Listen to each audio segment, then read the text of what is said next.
আর শাকিব খানকে নিয়ে মুখ খুললেন সুরঙ্গ খ্যাত আফরান নিশু। হ্যাঁ ভিউয়ার্স, তিনি এখন তার নতুন এক সিনেমার কাজে কলকাতায় অবস্থান করছেন। সেখানে সাংবাদিকদের মুখোমুখি হলে শাকিব খান 24 বছর যাবৎ এই ইন্ডাস্ট্রিতে আছেন। এই দুই যুগের সাকসেসফুল একটা ক্যারিয়ার বাংলাদেশের আর কারো ছিল কিনা আমার জানা নেই। তার পরিশ্রম আর মেধাই তাকে সুপারস্টার বানিয়েছে, এটা তো অস্বীকার করার কোনো উপায় নেই। বাংলা চলচ্চিত্রকে 24 বছর তিনি অনেক কিছু দিয়েছেন, এটা নিয়ে কারো কোনো সন্দেহ নেই।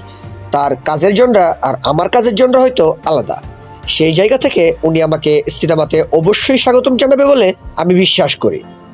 সাংবাদিকরা প্রশ্ন করে, আপনি আর শাকিব খান কি কম্পিটিটর?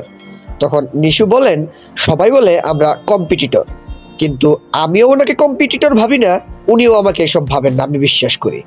আমরা দুজন মিলে বাংলা সিনেমার সাথে কাজ করে আমাদের ইন্ডাস্ট্রিকে এগিয়ে নিয়ে যাওয়াই আমাদের দুজনের লক্ষ্য, আর সেটা ঠিকঠাকভাবে করতে পারলেই আমরা সফল। শাকিব খানের সাথে একসাথে সিনেমা করা প্রসঙ্গে নিশু বলেন, আমার কাছে যদি এরকম কোনো অফার আসে আর আমাদের দুজনেরই গল্প পছন্দ হয় তাহলে অবশ্যই করব। আমি জানি আমাদের দেশের সব মানুষই চায় যে আমি আর শাকিব ভাই যাতে একসাথে কাজ করি। দেখা যাক, সামনে একসাথে কাজ হলেও হতে পারে, সেটা সময় বলে দিবে।